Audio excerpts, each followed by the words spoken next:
Hi, everyone. Before we get started with this episode, I want to share something really exciting with you. I have a deep passion for helping people turn their dreams into goals and then get those goals across the finish line. I've just launched a new online, on-demand version of my program, Finish It. And as a special gift to Leadership Rediscovered listeners, I'm offering 15% off the program price. Go to wvshine.com/finishit and enter the code LR15 at checkout. But don't wait. I want you to finish your goals now and not someday. So this course is only staying open for a little while and then I'm shutting it down. Go sign up now so you can finish it.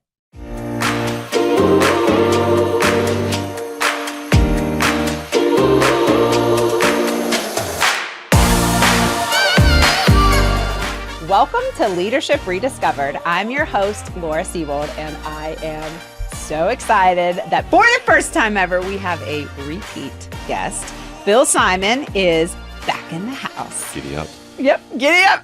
And Bill Simon has a very impressive bio, which I'm not going to read per his request, but I would recommend that you all go back and listen to episodes 17 and 18, which was our first two-part interview. Correct. And in his bio, I may or may not have accidentally referred to his employer as McCormick's. It is McCormick, and Bill is the Group Vice President of Sales for North America at McCormick. So he's a big deal. Go back and listen to those episodes, but I'm so excited that you're back. Small deal, but I'm back. Big deal. And he drives really far to be here, which is another thank you big for that. deal. I appreciate it. Yeah, thanks for coming back. Absolutely. I'm looking forward to it. Yeah, I feel like when we were having our first conversation, we kind of planned mid-conversation for you to return. Well, you did. You seeded that, and then, you basically made it a commitment, I think, shortly after the podcast was over. Yeah, like you promised on air that you would come back. I did.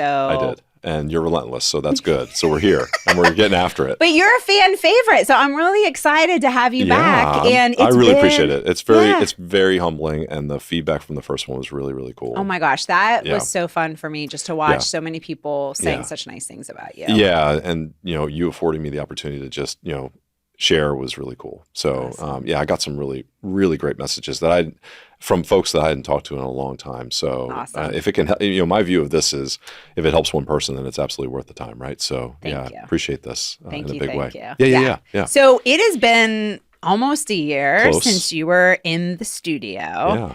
Catch us up. Like, what's been going on with you? What's new? What's hot for you right now? Yeah, so it's a pretty vibrant space right now, right? So from a company perspective, what I would say is still rocking and rolling at McCormick, so I still have the same accountability. So that has not changed. But boy, and we'll get into this, I'm sure, a ton of leadership changes within my specific team. Okay. And so there's a really, it's really exciting, and there's some lessons learned as it relates to that, and we can certainly unpack that a little bit.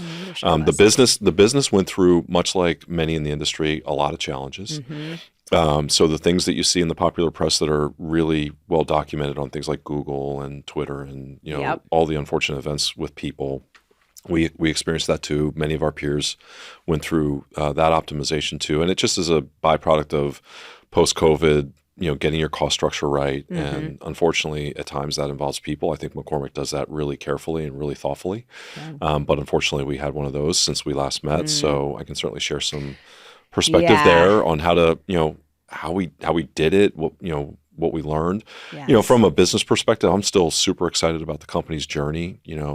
Last year was the toughest year from a performance perspective, but probably one of the proudest years that I had. And it really demonstrated agility, creativity, persistence as it relates to, broader economic hardship and macro factors that aren't within your control, but how do you respond, right? Are you a byproduct of that? Or are you going to lean in and try to change that agenda? And I'm blessed with not only my team, but also, some really skilled cross-functional partners that have also come together in that brief period of time. Like we have a new CFO, and if he probably won't listen, who works with me on the CPD business. His name's Ryan. He's also a fellow. He's very passionate about sweet goods and baked goods, so we have a kindred spirit. I like this CFO of yours. The CFO is very talented, and we're also blessed with a really talented marketing leader, Nikki, and her leadership team. And I really feel like we've come together even closer. I know it sounds really cliche, but we almost had to out of necessity, right? Well, I think sometimes it is those hard times, though, where you do form some pretty unbreakable bonds with people, and you do sometimes emerge stronger if you can get through it the right way together. Yeah, and I think the first part of COVID, agree 100%. The first part of COVID was all about supply chain, and that forged partnerships that I had never had. Right. Never at McCormick. And I think, Mark, who will never listen to this podcast, who's my fellow New Jersey guy, is just a really skilled leader in supply chain, really commercially grounded. Nice.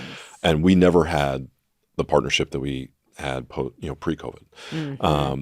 But what we faced last year that was, kind of emerging when we had the podcast, but we thought it was going to be really temporary, and it wasn't, unfortunately, like inflation, supply issues, right? Private label, really a byproduct of inflation, and just how tough of a spot consumers were in and still are, right? So we had, what I've told my team is, and also leadership to a certain degree, like never before had we had, more than one of these things, and we had 4 really meaningful changes all collide within one fiscal year. Yeah.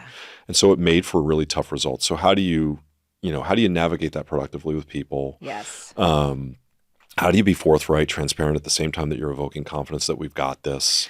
At the time when results are not where you want them to be, but you're like, look, we're going to pivot, and here's where we're going to go. And that's what I'm most proud of, frankly, is for myself too. I learned a lot. I had to rethink things that I staunchly disagreed with. Really? Yes. Okay, like what? I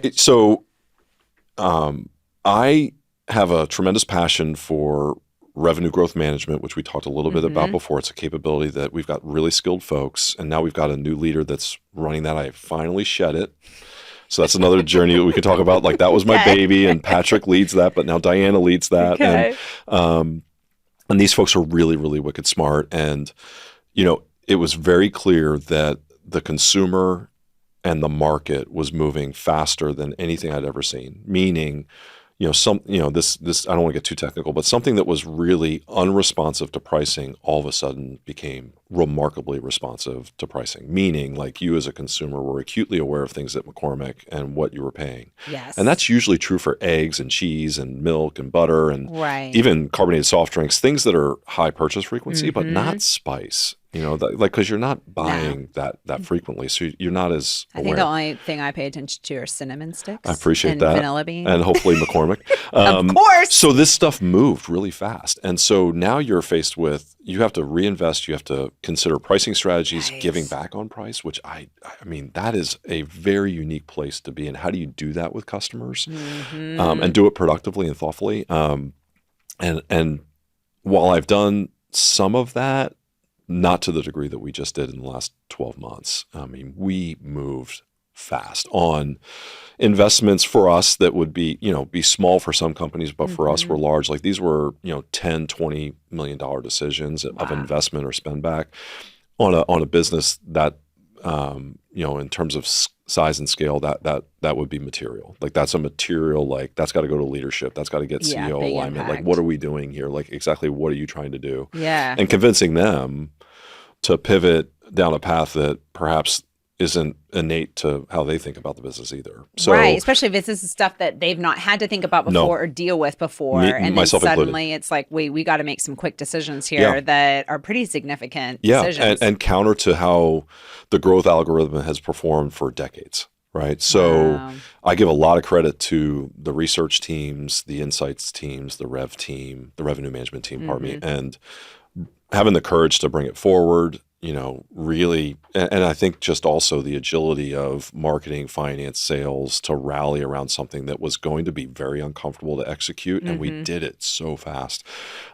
We also launched, and this is more of a testament to marketing, we launched a brand new series of offerings to kind of offer an accessible brand for consumers on the spice business, and we did it in like 10 weeks. Jeez.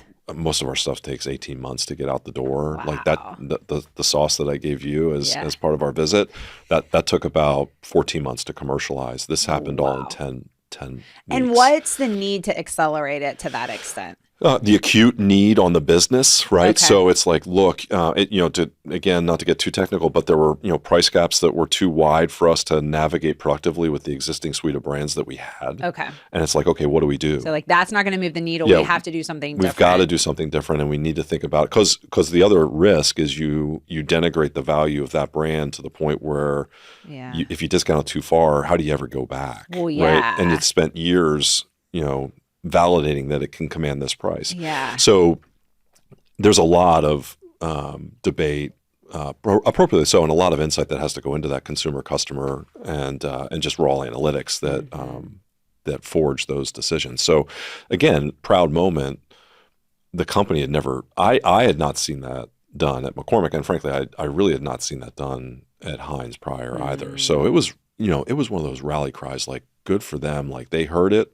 And when I say them, I'm talking about product development, I'm talking about marketing, I'm talking about parts of my team to pull that off and to get early, like we had to go quickly with customers faster than we ever went, and we got customer acceptance, which was really exciting and invigorating, and now it's rolling. Awesome. Yeah, so there's good that comes from crisis, which we talked about before, and this, in my mind, this wasn't necessarily like full-on crisis. It wasn't like the P&L was falling apart, but it was definitely a time where we had to pivot pretty quickly to change the trajectory of the business. Yeah. Can I ask a super tactical question? Yeah, sure. Because this is something that I see coming up a lot where people have ideas but maybe lack the ability to influence those ideas. Any tips, ideas, thoughts that you can share on, obviously there were many of you that kind of knew this is the direction we need to go in, but then you had to likely get approval from somebody to go that direction. How did you influence that decision? I don't necessarily know if there's any, massive unlock. What I would say, a testament to McCormick and their leadership, we have a growth agenda that's in our releases that we just presented to the analysts in New York, and we really focus in on an agenda that differentiates us, we believe, from others in terms of the promise on growth and top line.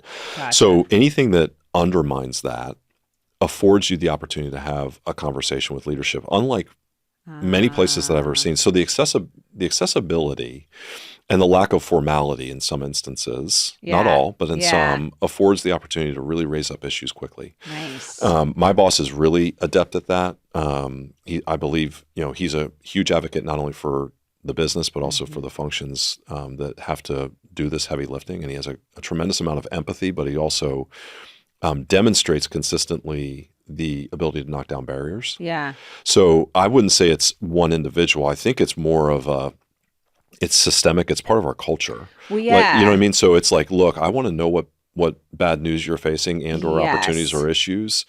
And it can come from the lowest of levels. Like we just had an experience this week. I mean, if I were to reflect on it, where someone very low in the organization presented insights that I had not seen. And I'm like, we got to mobilize against this like right now. We had a meeting within 30 minutes. Wow. Myself, Nikki, Ryan, marketing and finance. And we agreed right there, we're going to mobilize. We're going to mobilize in 2 weeks. I mean, that just doesn't happen if you don't have the right, and then that also spans back to, do you have the degrees of freedom? Do you have the advocacy? Right? Do you have the ability to, do you have the ownership? Well, I was just going to say, I mean, to me, my version and interpretation of it is that you've got people that recognize we know directionally where we're supposed to be. Correct. We've identified a gap or something that's taking us off course, and we want to talk about our ideas for getting us back where we need to be. And that sounds really simple, but it's actually, I think, really hard in organizations to message, especially all the way down, because you said like whatever level, all the way to the lowest levels of the organization. I think sometimes people struggle with really understanding what are our commitments, what are our goals, what are we trying to drive towards? Yeah, no doubt. And I don't want to profess, because anyone listening to this would say, I can give you 10 examples where that didn't work. I would say, again, where it intersects with really critical issues, I do feel like, and in fact, the gentleman that I was talking to you about right before we went live, who's retiring, he retired after 35 years, he said, McCormick is at its best in a crisis. It knows how to rally in a crisis, which is true. And I've seen it. And again, sometimes those crises, if you will, are small in the grand scheme of the business, but large in terms of strategic significance. Like anything on spice is going to garner the appropriate attention from the broader organization, and that's where you saw some of that come to light.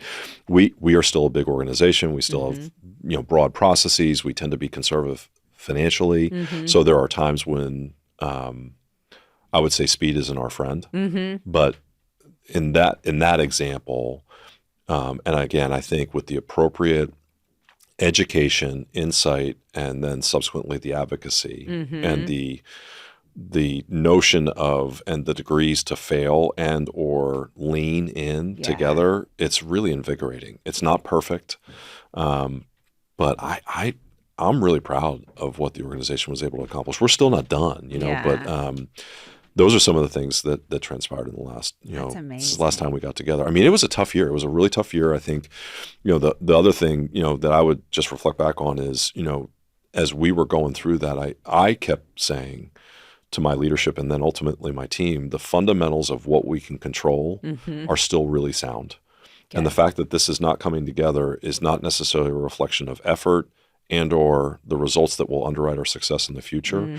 But how do you bridge, this is going to be a really cruddy bonus year. This is going to be a really cruddy earnings report.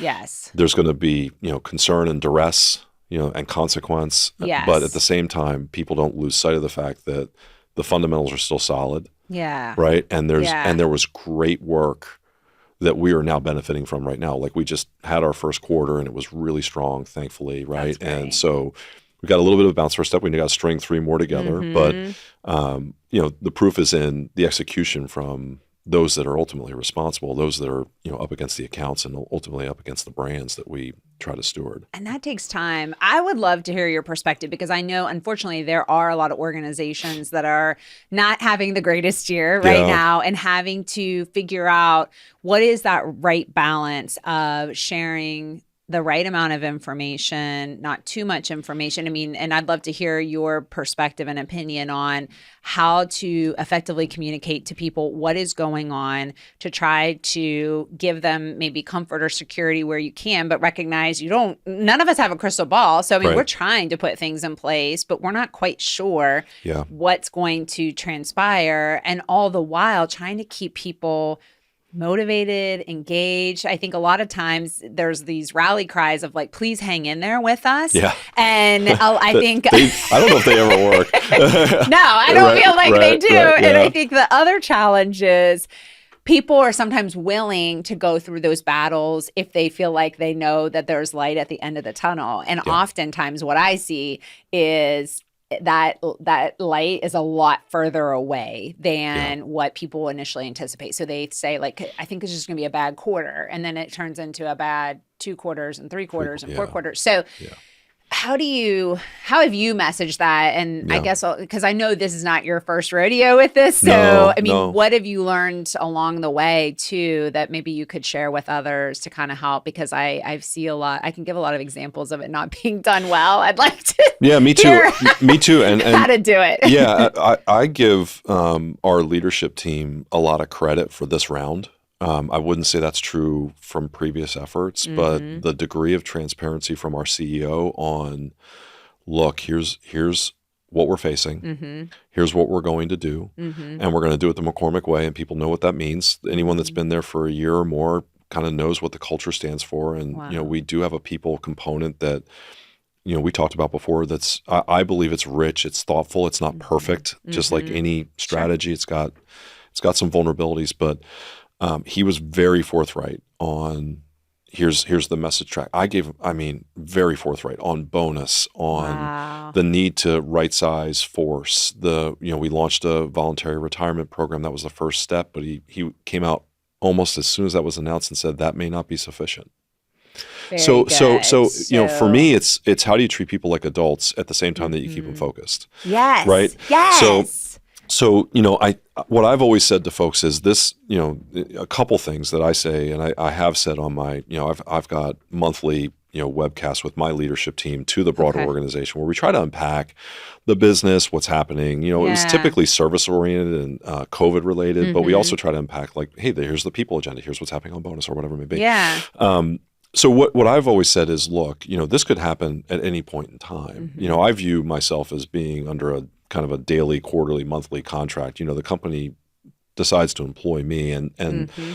every asset, including employee assets, are at the discretion of the company and what the company can ultimately afford. Right. I know that's incredibly transactional, but you almost have to desensitize yourself a little bit. The human disruption is the hardest part, of course. Yes. I think the other thing that I try to reinforce, because I've seen different models, I've seen very insensitive and very transactional models that dehumanize what is happening. And that is not McCormick. So I try to juxtapose, look, we're going to have to make tough choices, but we are going to attempt to minimize the human disruption as much as possible. And that is the direction of leadership. That has always been my philosophy. Like, hey, why take anyone? You don't want to do it to anybody. Like, as soon as it's one, I said this on the webcast recently, I said, as soon as it's one person, it's one too many. Exactly. But unfortunately, it's highly likely. Yes. Right? Because there are also objectives that we're given from the board and from our investment community and ultimately from our leadership to hit every function. It was a global exercise for us. Okay. And so we fully disclosed that globally. And it obviously has different nuances in different parts of the globe. And for us, on the sales side, this would be North America, Canada, and U.S. We disclosed and we said, hey, look, here's what the voluntary retirement plan. We didn't say, hey, here's what it conjured up. It's X millions of dollars, but we said, look, it's not going to be sufficient, so it's going to impact, but we think it's going to be relatively small, which it was. For us, it was 4. Okay. Total impact was about 18, 19 in total. Okay. And we also suggested, in full disclosure, we're going to look at spans of control. We're going to look at director level and above, and we're going to try to optimize because, again, the lower you go, the more people are impacted. Yes. Right? Well, So- yeah. And my personal point of view is I'd rather stretch accountability and spans of control first before I take out an account manager or an analyst. Right. Yep. And again, it's heartbreaking. We had some tough choices along the way. I think those that took advantage of the voluntary retirement program were in generally a good place. Like I feel like the company does a really nice job with that. So that always, That's huge. yeah, not everyone does a good job with that. McCormick, I agree. think, is pretty generous. Yeah. And continues to be. And then I think we're pretty thoughtful and balanced as it relates to those that were basically saying, hey, it's an involuntary. And I had personal conversations with several of them, So, back to your original question, how do you do it? I think you got to treat people like adults. Not everyone can assimilate that information effectively. I think the more junior you are, the more you are from the epicenter of the conversation, Yes. the broader array of conversation that's actually off point. Yes. It may be highly entertaining around the water cooler, but man, it's so out of context. Exactly. And I want to crush that. My whole thing is, how can you get this behind us as fast as humanly possible and thoughtfully? Yes. Right? So we can say, we're done. Yes. We're done. Instead of like, it's coming. Right. It's coming. I was Right. going to ask about the timing because The I timing do feel for us- like when yeah, it's the timing- quicker, it's usually better in terms of like announcement versus action. Yeah. Yeah. I mean, there are legal implications that frustrate all, right? But they're prudent and appropriate. And I think everyone has to go through that. That was probably one of the longest parts of the process in addition to the modeling and everything else. But the modeling is in a small ecosystem. It's me and my team. Yes. Right. And it's like, and now we're debating, okay, what operating model is correct? What's the least disruptive, right? And it really is positional. It's not a performance issue. It's a positional elimination. So you have to be really thoughtful because there's legal standards that you have to navigate, Absolutely. right? But from start to finish, it was about 3 months. But in terms of being communicated, it was probably two and a half. But that 2.5 is lots of distraction, a lot of concern. Like real, and what's so fascinating to me, those that are the highest performers get nervous the fastest, particularly the junior ones, not necessarily the more senior ones that have been through a few of the They've movies been through it before. Yeah. But if you're like, again, early in your journey, let's say 5 years or less, and I had conversations and people were like really concerned. I'm like, look, a company does everything possible to retain top talent, So, I mean, if I were to like put a bow on it, I think it's being as thoughtful as possible. You're never going to hit a bullseye with something like this with your people. Like it's just hard. Like you said, one is distressing. one too many. So, I mean, it's tough it's all hard. the way around. It's horrible, right? Yeah. It's horrible to have one of those conversations. I've had way too many in my career. Same. Yeah. And right? I mean, you just, if you ever get comfortable with that, then you got to kind of get your pulse checked, right? Agree. Yeah. So, but I think our process was pretty tight. I think we were pretty darn transparent. I think there are things that we could have done differently, but nothing that I would say is earth shattering. Yeah. I do think we were over communicative. Oh, really? Yeah. Yeah, Okay. I do. I don't necessarily know.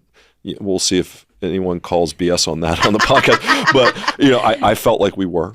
As far as we could go. Like, there's also limitations that I'm given. Like, Bill, you can't Yes. go there Yes. just yet. And I go about as far as I can before my job's on Which the I line. love about you. Yeah, because I feel like people deserve that, right? I feel agree. Like, yeah, I feel like they deserve the really, really. I agree, but like that's the fine line because it's like, where do you? I was just telling this story this morning. I was on a flight a couple months ago to Jackson Hole, and the pilot came over the loudspeaker and was like, we can't land because a plane just slid off the runway. Oh. And I was like, I don't need to know that. That's And then too a little much. bit later on, he was like, we're going to keep circling and we should be able to land in about 15 minutes. We have like 20 minutes worth of fuel. And I'm like, These are I don't details. need to know Yeah. all those things. So it's like, where's that fine line of not sharing enough to sharing enough and then sharing too much? And I like you said, I don't know that you ever really hit that bullseye.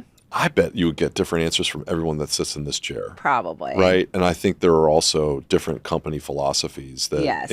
that intercede and interject themselves into leadership. Yeah. Mine is not as restrictive until it hits a legal standard. Yeah. From my vantage point anyway. And so, and I've been in places where it's like, here's the big reveal. Like, and in some instances, you're not even aware as a leader. Like Yeah, you're that's hard too. right. And now you're navigating that People definitely. have questions and you don't know how to answer Correct. because you're like, I just found out. I just when found out you about did. this myself.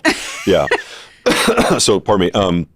Yeah, that's a really tough one. That's a really tough one. How did that impact the structure of your team? So, yeah, that's a great question. So, from a direct report standpoint, a little bit, but not a lot. Okay.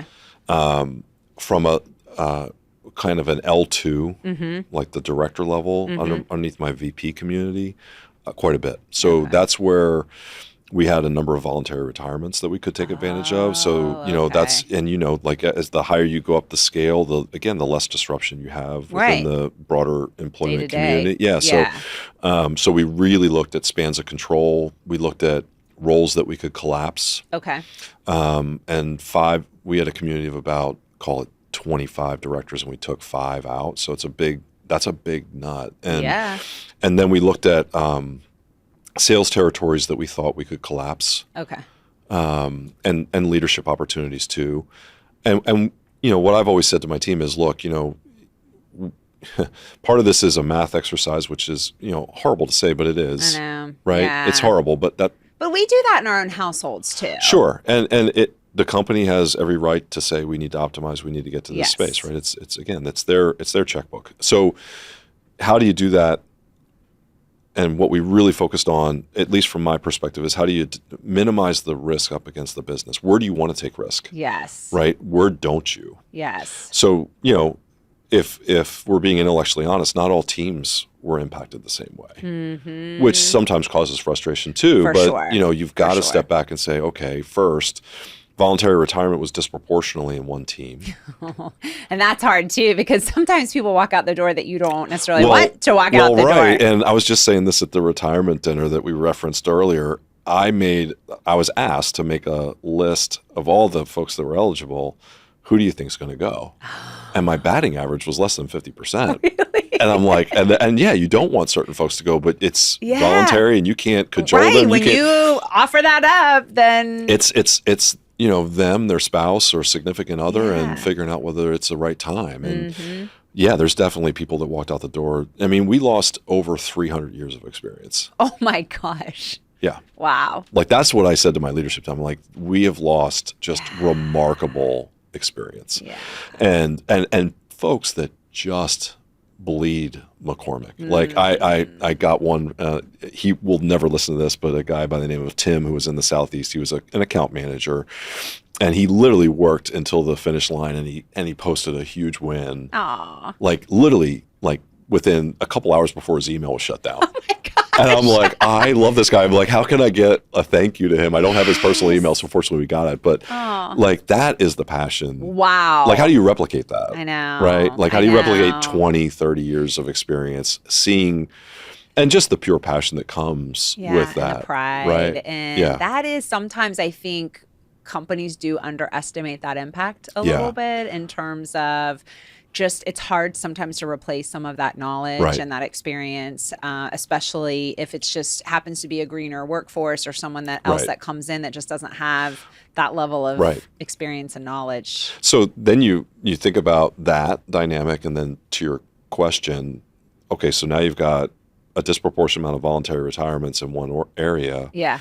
Do you want to involuntarily impact a broader area to balance it out? Or do you take more? It depends on where it sits. So I would have loved to have unpacked just how thoughtful and balanced those conversations were around my leadership table for the broader group to hear. Yes. Because there's frustration that comes with job elimination. It's like, oh, wait a minute, you just took 5 opportunities for me to be promoted out of the mix. Yeah. And for those that were ascending up and are ascending up, I've always said, like, the journey's not over. You know, just when you think a door's closed forever, something opens up, right? And we're going through that right now because we've got a ton going on. But I think if they heard the leadership team and just how thoughtful they were and how they worked through it, and they really thought about those that didn't take it and where we were going to place our bets.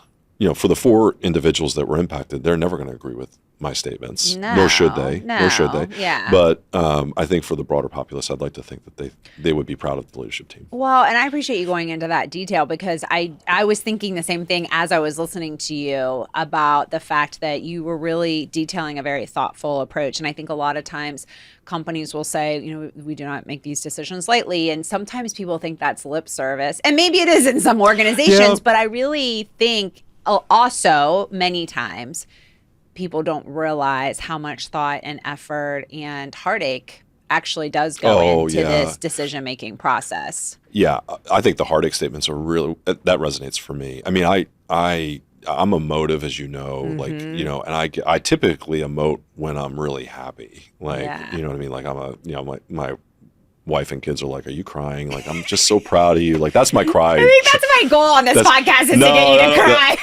We will edit that out. But, there were, these are very skilled, thoughtful leaders that are very passionate about their people. And that's why they sit in the chairs that they do. And I think we're blessed with, not just, and when I say leaders, I'm talking, L2, L3, like folks, anyone that manages people in my organization has a really caring approach, in my humble opinion. We have opportunity areas, myself included, as leaders, but it pulls on your heartstrings when you are going through, because it's a box exercise and an operating model first. Yes. But when you're going through that, it's like person X is families. Yeah, these are folks that have no idea, and they're going to wake up one day. I think we notified them March 1st, and everyone across the company got notified then. And I just picture someone walking back to their spouse or their kid or whatever it may be. And if you don't have that, then you're not thinking through the process right, in my opinion. You've got to really soul search, right? And that also forces, in my opinion, have we advocated for everything else? I was just going to say that. It really, I think, forces you, if you do it right and you do it well, it forces you to really make that your last option. Yeah. Can we do anything to avoid having to go down this path and making it that last option? Yeah, and some of it's edict. Some of it in this case, it wasn't necessarily edict, but it was pretty clear what the rules of operation were going to be. I've definitely been creative in the past. This instance was not at our disposal, but it necessitated some really thoughtful discussion relative to impact.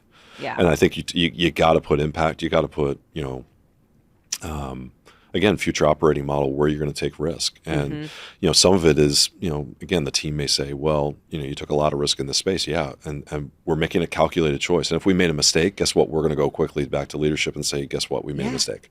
Well, and that's huge too, because I've been a part of situations where, and I want to talk about this with you as well, collapsing responsibilities, increasing spans of control. It was cutting people, but not services. And so then suddenly it becomes a lot of do more with less. And on the people who remain, that message is a tough message. Survivor syndrome. So like now my friends are gone and I have to do more work at the same pay rate and be grateful that I'm still working and all of that.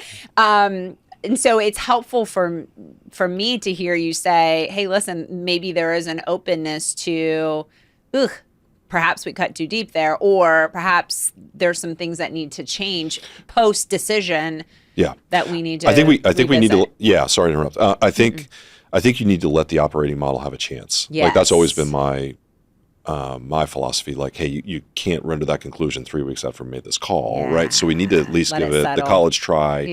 You know, we fully believe that we made calculated choices with individuals that we thought had future leadership potential and could increase span of control. Right. And not all of it fits nice and neat based on where those people sit. Right. So we've also had to be flexible on certain elements of the operating model. Some I'm still a bit like, I'm like, okay, is this going to work? But I believe it'll work because of the people. Right. So, and I can think of two off the top of my head. I'll name them because they know it. Renee and Ryan, who took on more. Really gifted guys, like really skilled leaders. We felt like they probably wouldn't agree with this. We felt like they had some capacity, and at the same time, we wanted to stretch them. You know, and those are just new challenge. And that's just two case studies. I could list several more. And it just personalizes it. Like I can recall these discussions and thinking through. Like, is this going to be feasible and also fair? Like one that we did in Canada it's tough. I mean, we got two really talented directors up there that assumed another director's role, and that's a small director community. So, and I have every faith in the world that they can do it. But I also just want to reflect, in a fairly short period of time, like, do we set them up for success? Like, I know they're getting after it because I've seen it. Like, I've heard from the leader up there, which that leader just changed, which we can talk about. But meaning the VP of Sales of Canada. So immensely talented, two immensely talented guys. But that's under duress for them, right? They just watched one of their colleagues go. Yes, and then they have to try to quickly rebound. And they've got a new team that they know, but they don't, right? Because they're now leading them versus seeing them in the hallway. So all that kind of intersected with the objective. Like, it all comes back down to there's an objective. Okay, so how do we do that as thoughtfully and transparently and humanely as possible?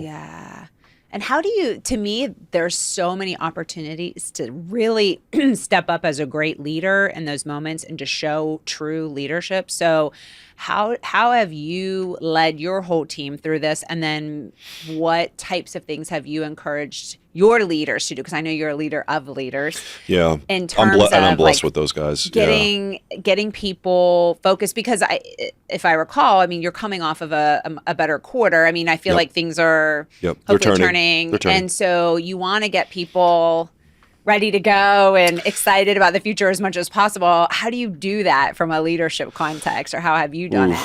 Yeah, I mean, similar to the last podcast, I would venture to guess that some would say I could definitely do it better. But I'll harken back to some of the things that we talked about as a leadership team. Like, we communicated in alignment with my boss, in fairness, but we went right to the line. Because as soon as this came out, it created chatter. So we really wanted to let them know, like, look, we're going to get after it. We're going to be thoughtful, but there will be disruption. Yes. We let them know that we were looking at spans of control. We let them know how we were thinking about it. We didn't commit to anything. We didn't say it was going to be one person, 0 people, or 10. Yeah.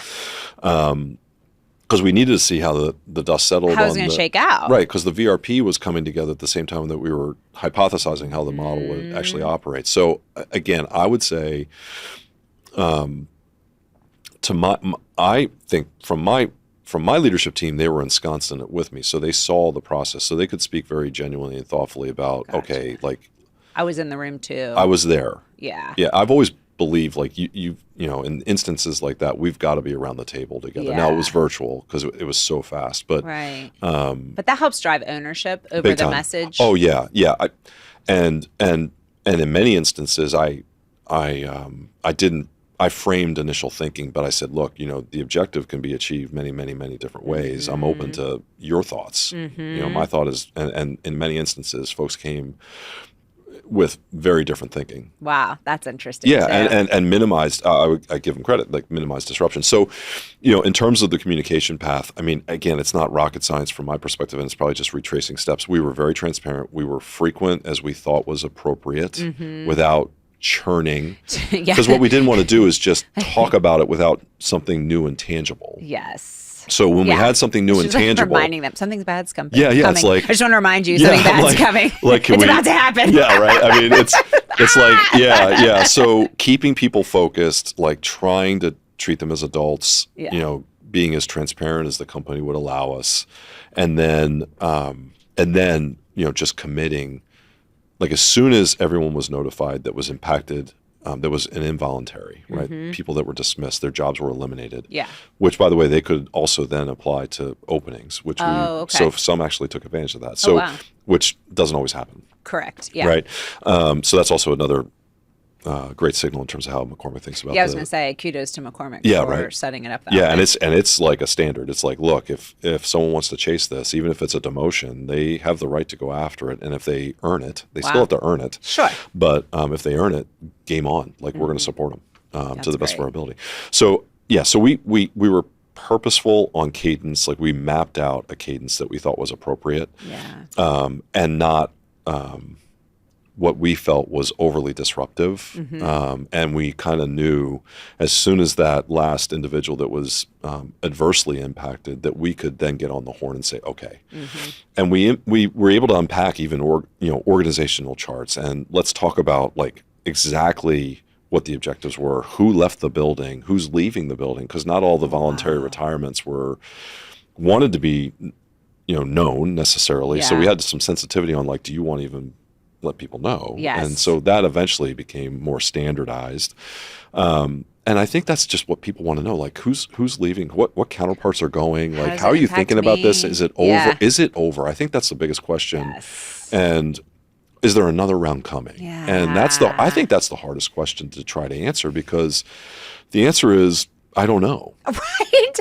It's like the truthful answer is I don't know. Company, because none of us can predict the future. I mean, you hope not. Right. You hope you're done. I think it's over. And it's very unsettling to say I don't know. Right. But at the same time, we I think operate under a false sense of security in our jobs. Yeah, often. and I think I know we've got a topic on several like safety mechanisms for leadership to evoke, but you can't. You can't misrepresent. Like I've always said to folks, like, worse. 100%.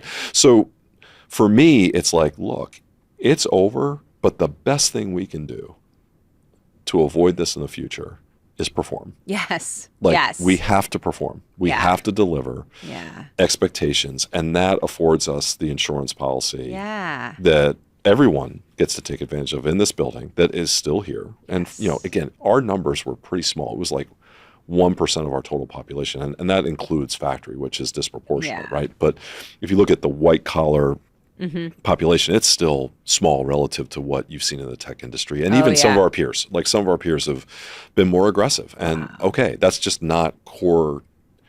It's just not been core to who we are. Yeah, it doesn't sound like it's your culture. No, and we struggle with it, right? Like not cost out per se, but cost out on the human dimension, in my opinion. I've seen far more aggressive models and far more frequent cadences of like disruption. Once a year, or we're going to prune the tree. A standard, we're going every year. Who's your C players? Let's stack and rack. Yeah.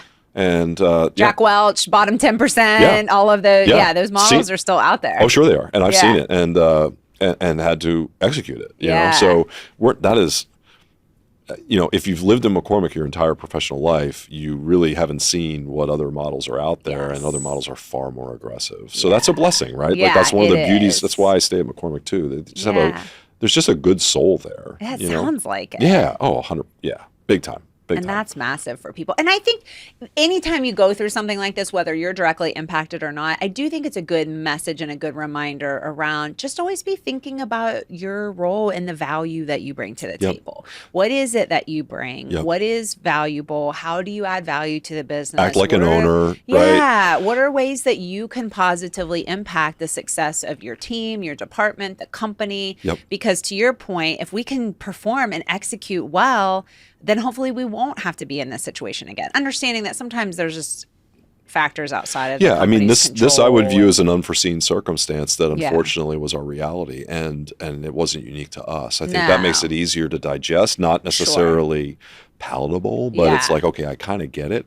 When it's unique to you and everyone else around you is successful, now it's like, am I at the right company? Like, where am I? What's wrong here? And I think the other lesson that was beat into me many years ago is just fiscal conservatism with your resource budget. It doesn't mean you're not going to invest in people, but when you have someone advocating a expansion of a function or a sub-function, like, do we really need it? Let's talk about this, right? Because as we've been, and this is again a function of the entire leadership team, we've been very judicious with the company cash. That's smart. Like I firmly believe, like, hey, if I'm not willing to spend it personally, why am I going to spend it professionally? And when I talk about the company cash, the biggest expense for us is people. Sure, for most companies. Yeah, for the SG&A line, right? Yeah. So do we really need it? Can we think about different operating models? And we've added in the past, but we're pretty conservative when it comes to that as a sales function holistically. Yeah.